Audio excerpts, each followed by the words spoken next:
Hallelujah. Praise the name of the Lord. Daddy, today I come your domot with heart wey dey very grateful for all the thing wey don dey do for me. Thank you for the gift of life wey you don carry give me. And today, thank you for the way wey you carry make me see today. And today, as I come before you, and na your grace and na your blessing upon my health, na carry me come. Because you be the ultimate source, the power we need to feel for life and healing. And I carry my heart and my trust, they put inside your hand, say you no go fail me. Daddy, today, I ask make you guide me for to maintain the better health wey dey my body, for my mind and my spirit.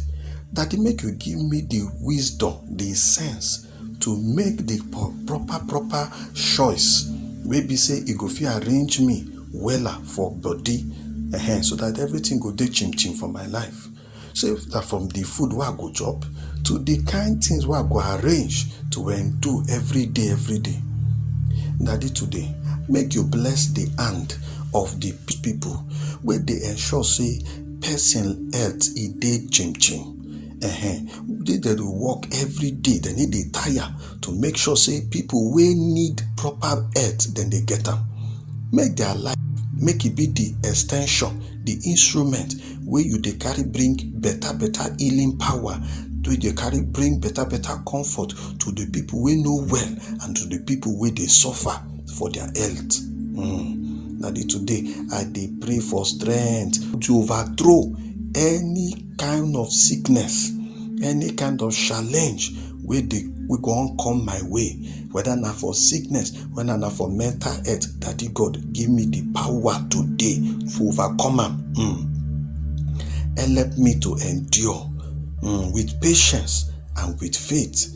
Know we say you always be our Agidigba God, where they we side, where they offer us comfort and solace for the time we begin the show. Daddy, today, now I also can lift up to you all those way they fight with sickness, where be say sickness won't swallow them.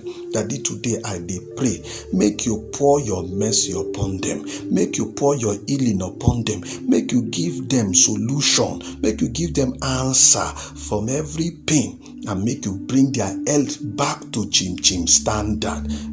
Make your healing touch, make it touch everyone we need your touch, we need your healing, no matter the weather, no matter the condition where they face. Daddy God, put your hand for their life, make you change their situation from sickness to divine health in the name of Jesus.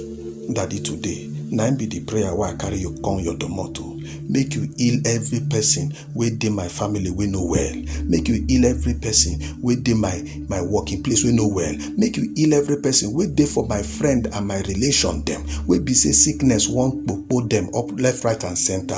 Daddy God, today, make you heal every person where be say around we area, around we yard them, we know well, where they struggle, they fight with sickness. That they make you stretch forth your hand, make you heal them, make their body dey chim. Now this one be the prayer why they pray today. Make you answer me even as I dey pray today. In Jesus' name, amen.